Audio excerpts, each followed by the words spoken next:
perbandingan, yaitu seorang guru PAUD gajinya 250.000 sebulan. Banyak apa dikit?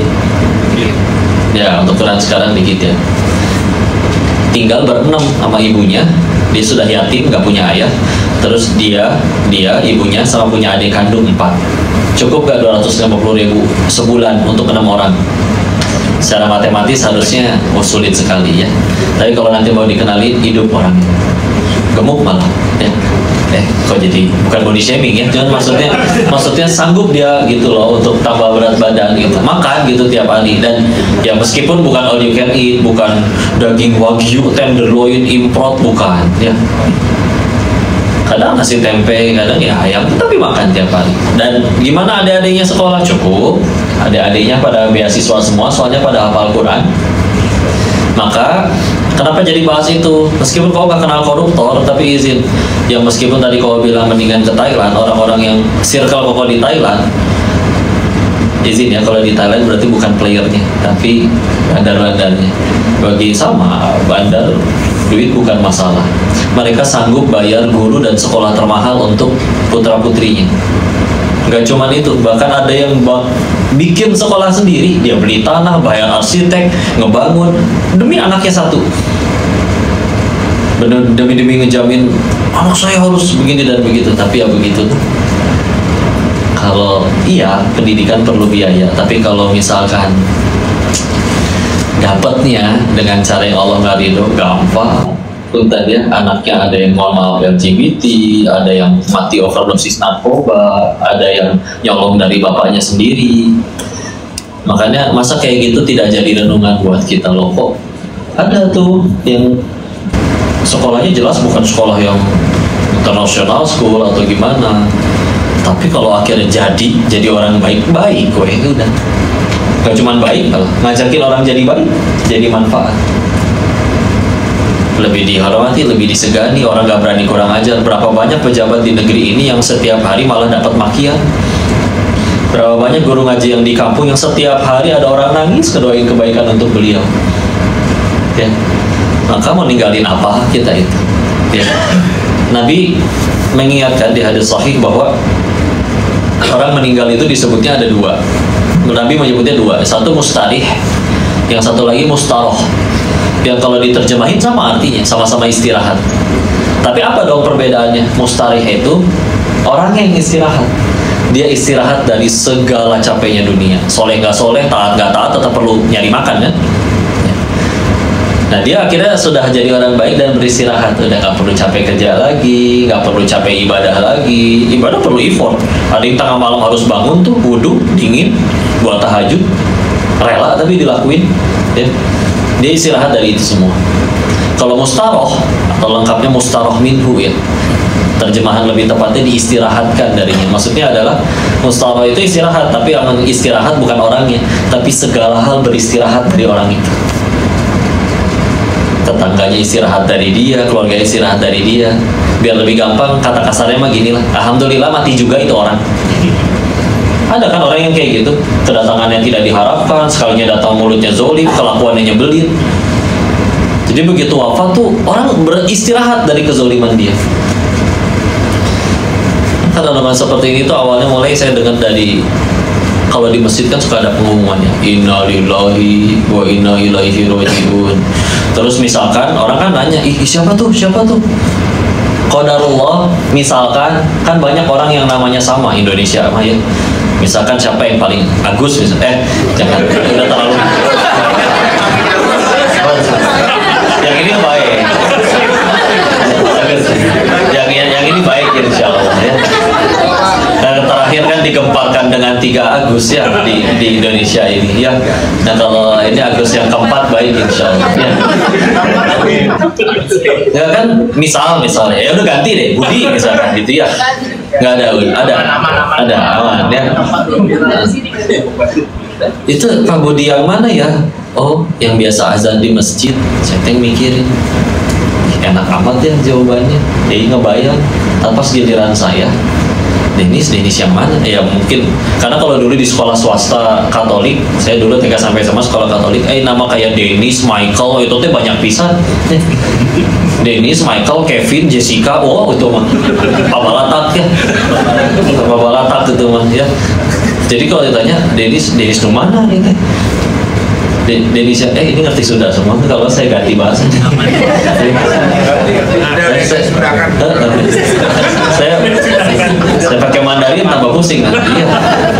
Saya paham. Itu cucu banget. Ini China di sini cucu kan? 我在马来西亚。在马来西亚，你是不是印尼人吗？我是印尼，我在这里出生，但是在马来西亚。好厉害啊！Yang namanya juga Metro Sinuan nih. Baik, lanjutin. Jadi saya suka mikir itu Denis. Kalau misalnya giliran saya Denis yang mana? Kan kurang enak kalau itu loh yang bandar judi TA kurang enak. Ya. Nah karena kita ninggalin apa? Ada seorang ahli tafsir pernah bilang kayak begini. Kalau ada orang yang hidupnya hanya sebentar aslinya, tapi dia sibuk memikirkan dirinya sendiri, maka itu disebutnya orang yang mati kerdil menurut beliau. Nggak jadi apa-apa gitu. Udah mah nggak ada yang sedih, bahkan ada yang senang dengan kematiannya. Udah lupa dunia gitu. Tapi ada orang yang juga sama sebentar hidupnya, tapi dia sibuk mikirin orang lain, bukan sibuk mikirin orang lain kepo ya, tapi maksudnya orang lain punya masalah apa dia beresin, ada sesuatu yang dia beresin. Biasanya kayak gitu kan yang jadi, minimal jadi nama jalan lah orang bilang kayak begitu. Ya. Nah, saya mikir, saya lagi di fase sama istri suka ngobrol, namanya rumah tangga ya, pasti ada obrolan, ada perdebatan, ada cekcok, ada gimana. Tapi kalau ada kayak gitu saya suka ngobrol. Apa kita kan lagi berantemin apa? Sebentar tahu kita tuh di sini. Yakin sampai 60, 70, 80 nggak tahu, belum tentu tembus 40. Anggaplah kita punya anak. Ternyata anaknya soleha, menjaga diri, memuliakan dirinya, punya ilmu, punya ibadah. Tahu-tahu umur 22 udah jadi istri orang. Udah dia sibuk, nggak menghiasi hari-hari kita lagi. Kalau anaknya laki-laki, pinter, bertanggung jawab, punya iman, dan segala macam kebaikan, ya tahu-tahu 25, 27 udah bertanggung jawab atas orang lain. Yang bahkan kita harus rela gaji pertamanya buat anak istrinya, nggak buat kita orang tua nggak ngarep apa-apa. Terus kalau udah kayak gitu yang tersisa tinggal siapa lagi?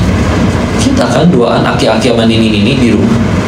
Sambil ngarep mudah-mudahan anak cucu ada yang mau mampir, minimal seminggu sekali. Terus kalau udah ujung-ujung kita doa lagi, berantemin apa tuh lah. Sedangkan dari awal kita ngaku di lisannya, ya ini ibadah terpanjang, pengen sama-sama ke surganya Allah. Kalau mau jujur kita mau ke surga juga bingung pakai amalan yang mana. Sholat kita yang sering lupa rakaat itu. Udah mau lupa rakaat, zuhurnya 2:30, asarnya 5:30, subuhnya 9:30. Ada teman saya tuh Ya Allah. Enggak, udah sholatnya lupa rakaat, mundurnya jauh banget, kuliah kulhu lagi bacanya. Sekalinya ganti ina atau ina kan? Lebih pendek lagi. Sekalinya sholatnya lama, rakaat zuhur misalkan ya, sujud rakaat ketiganya lama banget. Orang bilang khusyuk banget ya, padahal dia lagi mikir tuh, ini abis ini duduk tasyahud.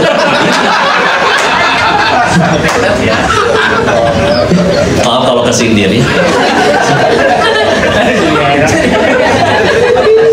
Enggak, serius mau ke surga pakai amalan yang kayak gitu. Sedangkan Nabi Adam diusir dari surga dosanya 1, kita mau ke surga emang dosanya 1. Tapi kan Allah tahu aslinya kalau disuruh milih semua yang kamu pengen dikabul kecuali 1, nggak ada tempat untukmu di surganya Allah. Yakin tuh? Nggak mau itu semua. Atau kalau bahkan dibalik, semua yang kamu minta tidak akan dikabul kecuali 1. Allah telah sediakan tempat terbaik untukmu di surganya Allah. Kayaknya sepakat semua. Berarti kan aslinya yang paling kita pengen tuh ke sana, ya, ke sana. Nah tapi kalau jujur pengen ke sana pakai amalan apa kan kita kagok jawabnya. Mau yang mana? Maka ada Allah kasih fasilitasnya. Ada yang ngutang tapi galakan yang ngutang. Ada yang udah ditolong tapi malah dianya julitin kita, ya udah tuh fasilitas itu. Ada yang diuji di suaminya, kok ntar dulu kok suami saya lebih parah dari Firaun. Bohong. Kalau suaminya lebih parah dari Firaun, nama suami ibu yang ditulis di Al-Quran. Iya dong. Kenapa Firaun? Kan karena dia yang paling parah. Nah, kalau ada pengakuan, tak dulu kok suami saya lebih parah dari Firaun. Oh, hiperbola ya. Karena kalau sekedar cuman dia naruh anduk sembarangan, naruh kucing nggak ditaruh di laci lagi, lacinya nggak ditutup lagi. Kalau ambil baju teh atasnya nggak diangkat dulu, jadi berantakan semua. Ya. Maka udahlah, itu mah investasi aslinya. Investasi lumayan. Makanya tahuilah, kita sama-sama pengen ke surga.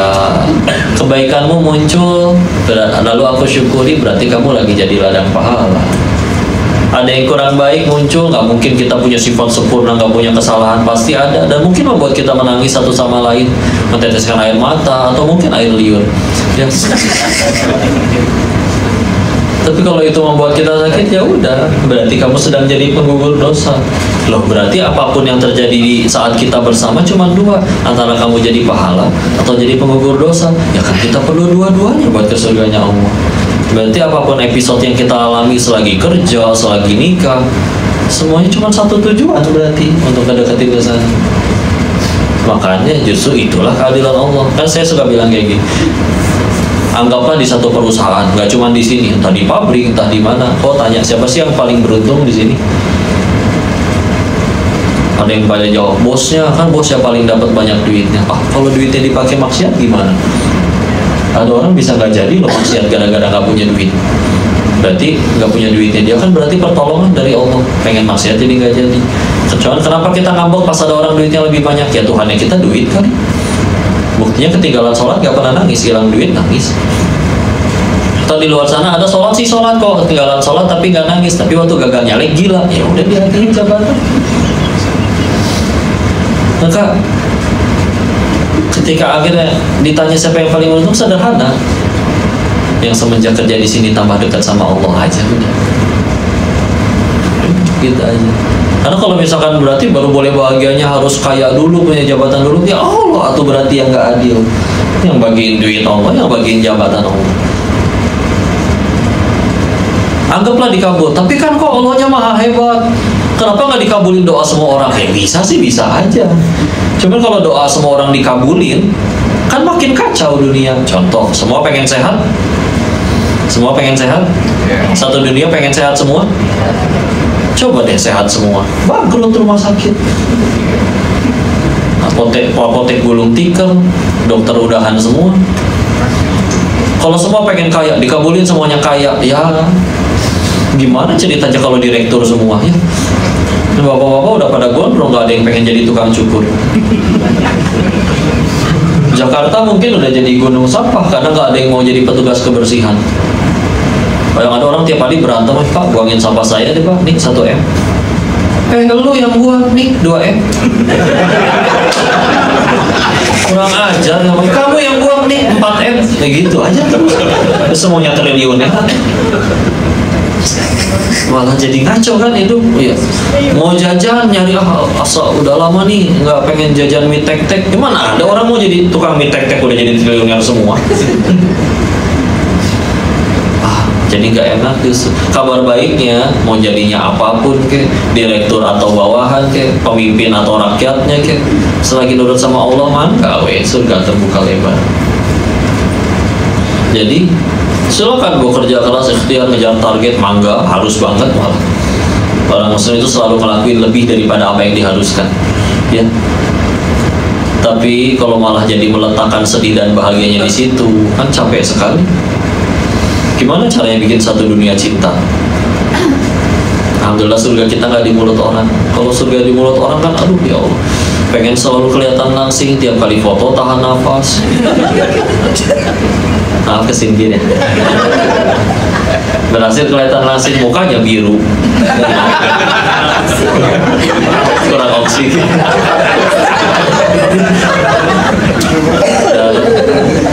Jangan suka nggak adil. Foto 10 orang, yang 9 cantik, dia merem sendiri. Diulang kan fotonya. Kadang saya suka kasihan sama yang moto, mas tolong jangan gendut ya. Gimana caranya? Kan yang makan banyak ibu, masa saya yang diomel. Suka licik orang udah, ih ampun. Sekarang yang 10 orang, yang 9 merem, dia cantik sendiri. Itu kan yang diupdate. Egois. Ya gitulah, yang penting kita dulu aja.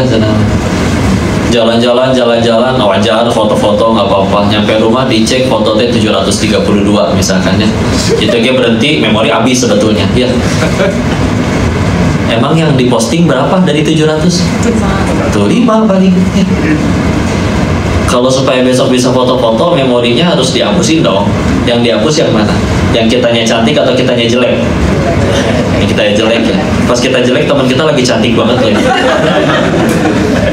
Kan Pak besoknya suka ngobrol, foto yang kemarin kirimin dong. Ih udah aku hapus. Ih lu mah mana gua bajunya nyewa. Harus nyewa lagi. Ya Allah kapan lagi? Berantem.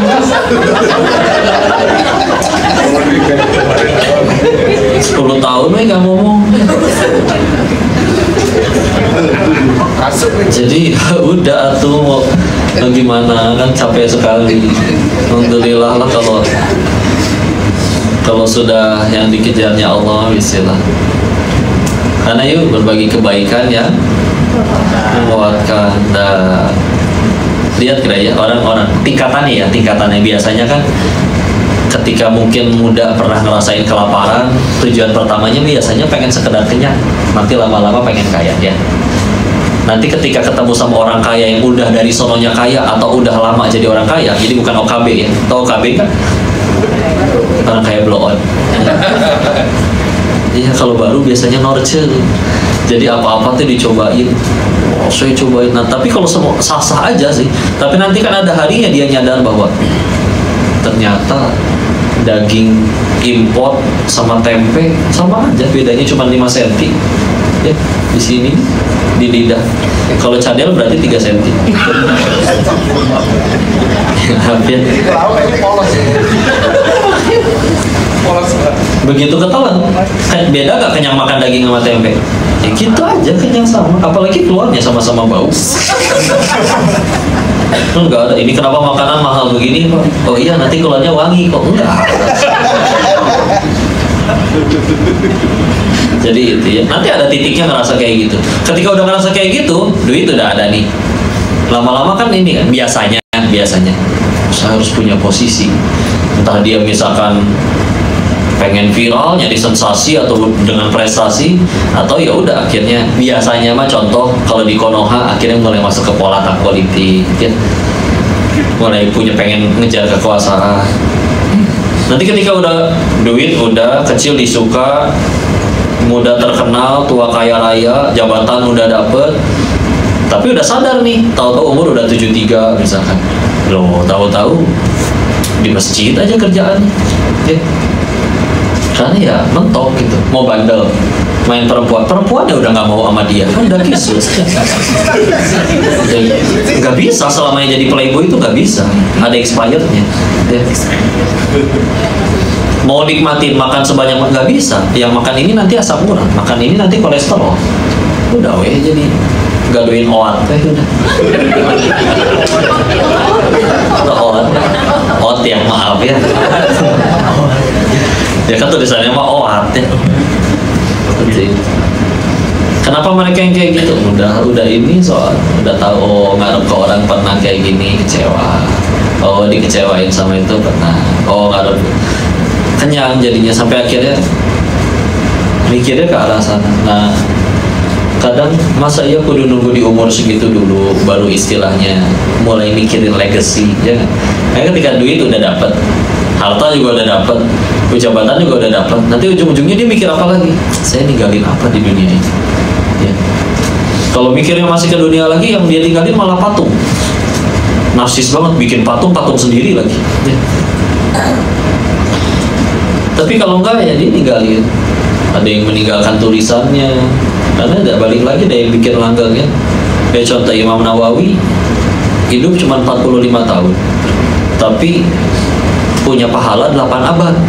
Karena sudah meninggal 8 abad yang lalu, sampai sekarang kitabnya masih dibaca. Arba'in Nawawi, Riyadhus Shalihin, sekian banyak. Cara hidupnya kayak gimana? Beliau kalau dihitung karyanya dibagi dengan jumlah umurnya, maka menghasilkan per hari itu 4 lembar tulisan.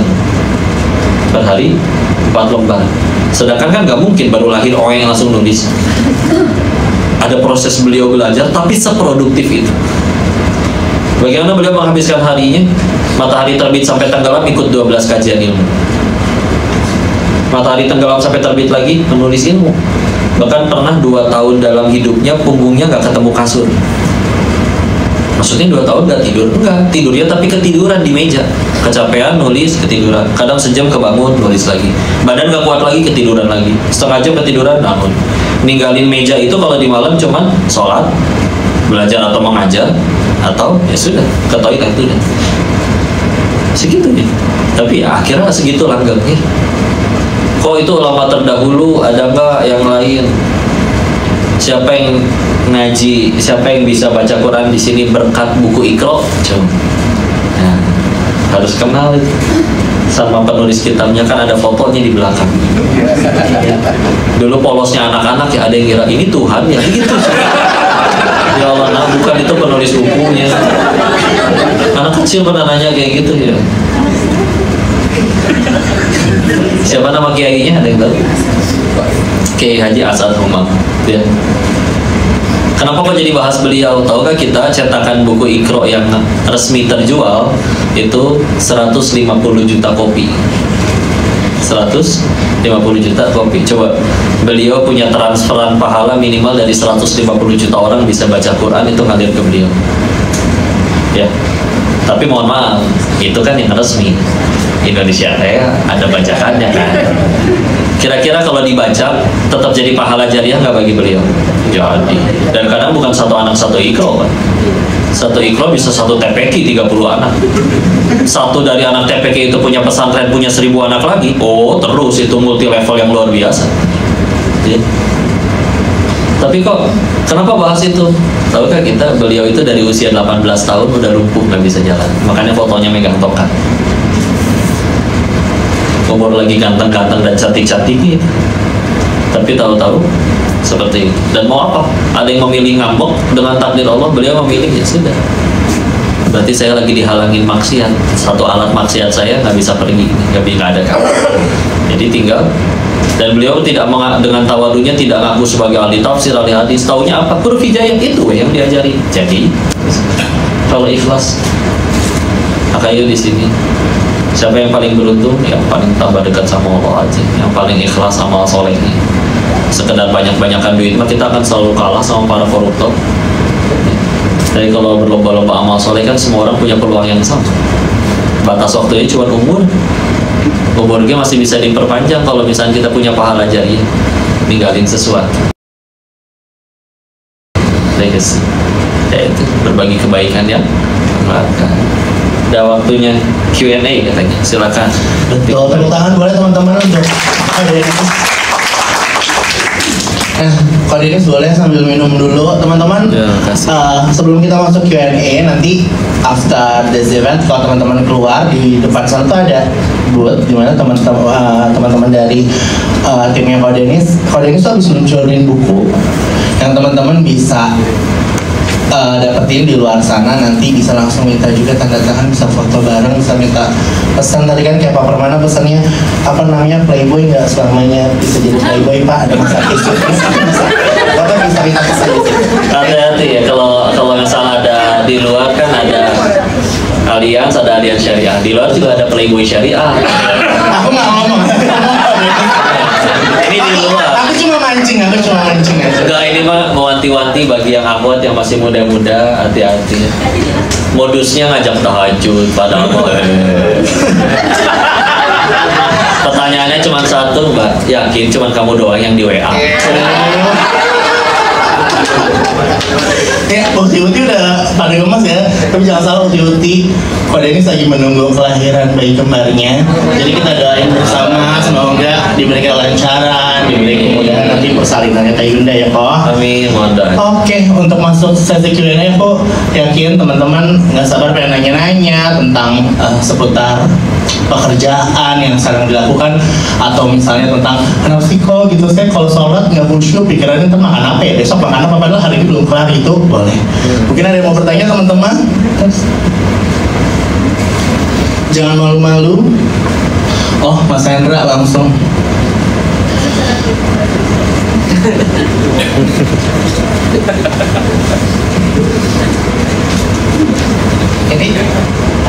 Ini pertanyaannya bebas ya? Boleh bebas. Tapi pertanyaannya pasti bukan tentang yang di Thailand nih kok ya? Oke, siap. Oke, terima kasih. Assalamualaikum warahmatullahi wabarakatuh. Waalaikumsalam warahmatullahi wabarakatuh. Senang sekali bisa dapat apa ya, ilmu. Waktunya nggak banyak tapi ilmunya banyak banget. Amin. Dari Ko Denis. Pertanyaan saya terkait dengan tadi kan Ko Denis lebih banyak cerita tentang ingat Allah gitu ya. Nah, saya ngerasa gitu ya, mungkin banyak juga orang yang ada di ruangan ini paling sulit itu adalah terus menjaga atau menguatkan niat kita. Khususnya mungkin ya, kalau di konteks pekerjaan ini kan pada saat kita melakukan aktivitas, kita berhadapan, berjumpa dengan berbagai aktivitas yang kemudian kadang-kadang sebagai manusia yang penuh dengan ego, sebagai manusia yang seringkali penuh dengan keyakinan bahwa saya yang paling kuat, kita tuh lupa bahwa apa yang kita jalanin, apa yang kita lakukan itu sebenarnya semata hanya untuk meningkatkan ibadah kita, memperbanyak ibadah kita yang tujuannya tadi insya Allah bisa masuk ke surganya Allah. Amin. Nah, makanya pertanyaannya itu kok gimana caranya kita menjaga niat kita juga terus, memperkuat niat kita terus supaya nggak melenceng dari yang seharusnya. Baik, terima kasih Pak Hendra ya. Hendra ya, mohon maaf Pak Hendra, terima kasih Ustaz Hendra. Satu-satu ya, nggak ditampung dulu, satu-satu langsung. Kalau udah umur segini tuh suka cepet. Ya, kayak istilah. Yang pertama, gimana biar bisa tadi ya terjaga. Nanti, memang yang pertama kita mesti minta tolong dulu sama Allah ya. Meskipun nggak minta tolong juga biasanya ditolong. Contoh, dulu waktu izin pakai contohnya ini ya, waktu pulang dari Thailand itu mikir saya di Indonesia mau ngapain, tapi masih ada bacain janji-janji Allah, hadis-hadis tentang orang yang tobat, orang yang hijrah, kan membesarkan hati banget gitu. Ditambah masih ada sisa duit di sana meskipun tinggal beberapa ratus juta doang waktu itu. Ya tapi haram. Ya.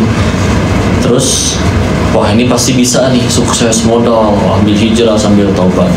Saya suka ngebayanginnya kayak gini, mungkin kata Allahnya, katanya mau tobat, mau hijrah, masa uang haramnya masih disimpan, nggak sanggup ya uangnya ya. Iya ya Allah, terlalu melekat di hati. Tenang, akan kukirimkan bala bantuan. Jadi saya dikirimin Allah banyak bala bantuan yang nolong. Siapa yang nolong? Tukang tipu datang semua ya. Teman dari nggak usah kayak nyari bisnis, udah langsung ada yang datangin, lu balik akhirnya ya.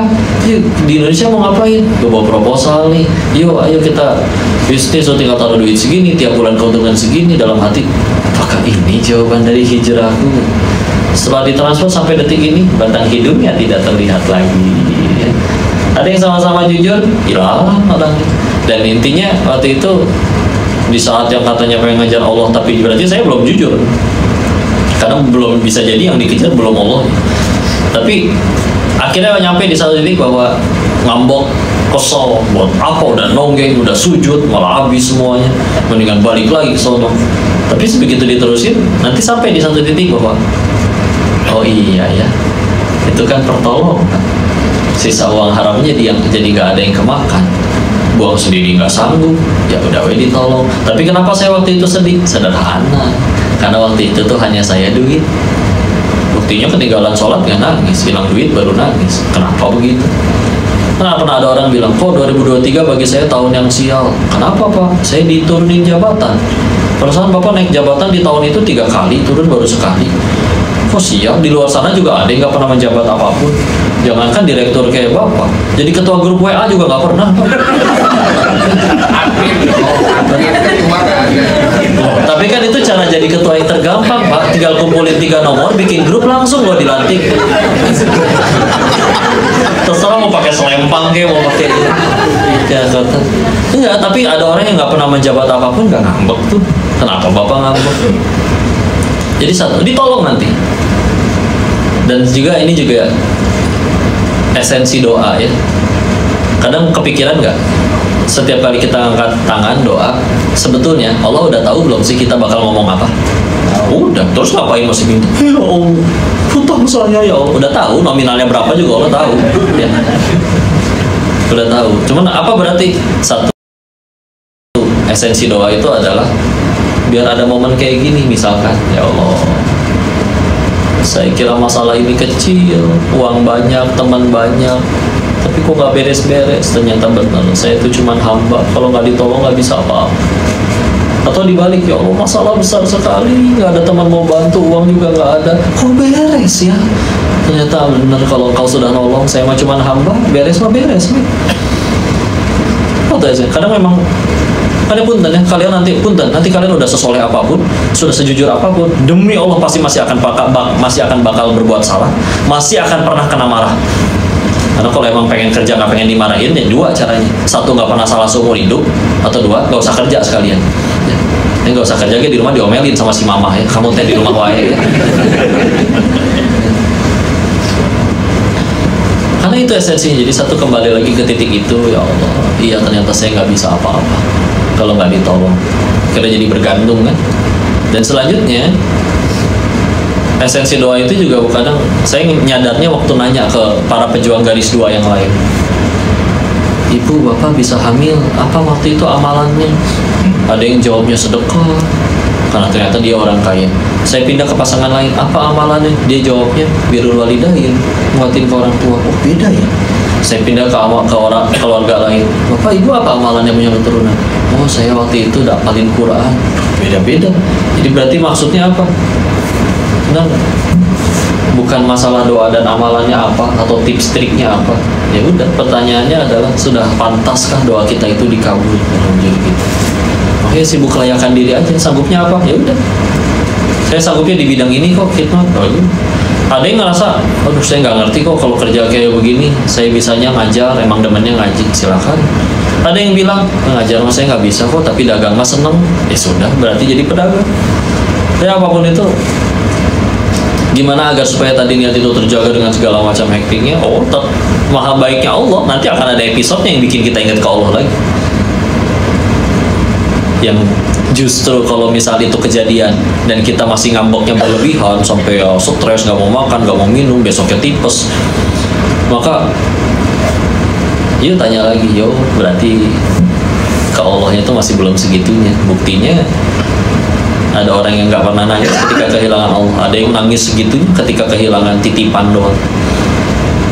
Ya mereka datang tuh sebagai itu. Nah kalau udah nyampe di titik itu dan mulai disadari kan, akhirnya jadi setiap ketemu orang teh mau dia ngapain juga mangga lah. Mau kamu baik, mau kamu buruk, mau kayak gimana juga. Kita nolongin orang dia jahat ya dia yang rugi kan, dia yang jahat. Masa dia yang jahat kita yang dihukum? Tapi kan kamu udah nolong dia jahat ya akan berbuat baiknya bukan supaya dia suka, biar Allah suka, mangga lah. Tapi tetap aja kelakuannya nyebelin ya kan, kita meninggal nggak ditanya kelakuan dia, silakan dia mau kayak gimana juga.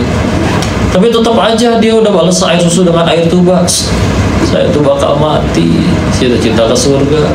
Nabi Adam aja diusir dari surga dosanya 1, saya mau ke surga dosanya lebih dari 1, alhamdulillah digugurin sama dia. Harusnya saya yang naktir dia kue bolu. Jadi makanya kenapa orang yang lebih sepuh itu katanya lebih bijak gitu, soalnya udah bonyok sama macam-macam. Jadi akhirnya sudah bisa ngapa-ngapain itu di ke Allah, karena satu-satunya yang nggak pernah ngecewain. Kalau yang muda-muda kan belum pernah ngerasain dihianatin si ini, belum pernah ngerasain ini, jadi terus aja gitu. Belum pernah kaya, belum pernah punya jabatan tertinggi, jadi segala kayak ngerasa itu adalah yang terenak, dan dia kejar itu segitu-gitunya, sengotot-ngototnya. Maka ya untuk pertanyaan tadi, menurut saya Allah yang segitu penyayangnya sama kita, jangan khawatir, kita akan bisa dikembalikan ke momen meluruskan ingat itu lagi, walaupun kadang dengan cara yang kurang enak. Tapi kalau nanti terus menerus ya gitu. Hari ini kayak ada orang pertama kali kehilangan duit 50.000 ngambek, tapi coba kehilangan 50.000 setahun penuh sehari 3 kali kayak makan, nanti lama-lama biasa aja. Hari ini rugi nggak? Rugi. Kayak berapa? 50. Kemarin juga segitu. Sesuatu yang hari ini kita tangisin segitunya, coba kita obrolin itu 10 tahun kemudian, cuma jadi bercandaan. Iya, dulu kamu di toilet, di sekolah di celana, dulu kita panik sekali. Giliran diingat lagi, ya juga ya. Nah, karena ya sudah selesai episodenya. Antara pilihannya cuma 2, antara gugulin dosa atau peninggiin derajat, udah. Dan kita perlu dua-duanya buat kesan.